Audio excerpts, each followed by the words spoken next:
আর মাত্র ৩ মাস পর অনুষ্ঠিত হতে চলেছে জাতীয় সংসদ নির্বাচন। ইতিমধ্যে নির্বাচন ঘিরে সরগরম রাজনৈতিক অঙ্গন। চলছে প্রার্থী যাচাই বাছাই, চালানো হচ্ছে প্রচারণা।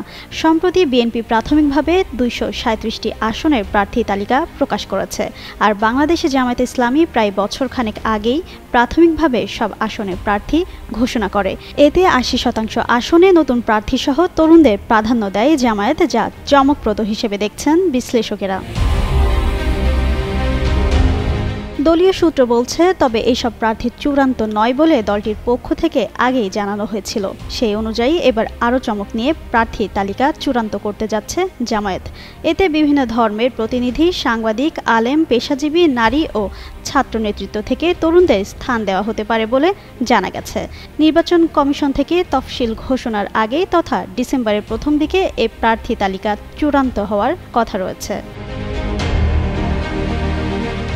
আগামী নির্বাচনে জামায়াতের প্রার্থী হিসেবে দলীয় নেতাদের বাইরেও বিশিষ্ট ব্যক্তি ও পেশাজীবীদের রাখার আভাস দিয়েছিলেন শীর্ষ নেতারা।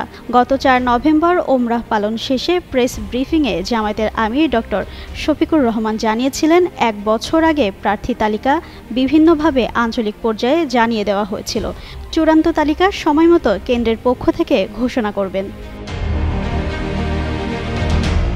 এদিকে বুধবার আমার দেশ পত্রিকার একটি প্রতিবেদনে বলা হয়, দলটির সহকারী সেক্রেটারি জেনারেল এবং কেন্দ্রীয় প্রচার ও মিডিয়া বিভাগের প্রধান এহসানুল মাহবুব জুবায়ের জানান, ডিসেম্বরের প্রথম দিকে বা তফসিলের আগে প্রার্থী তালিকা চূড়ান্ত করা হবে।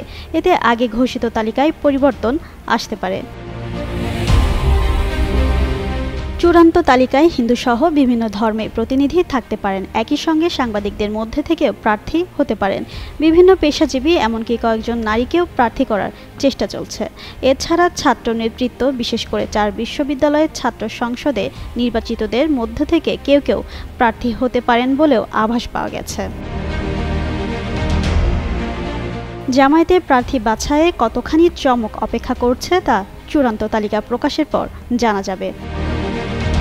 জিন্নাত আরা ঋতু, যুগান্ত নিউজ।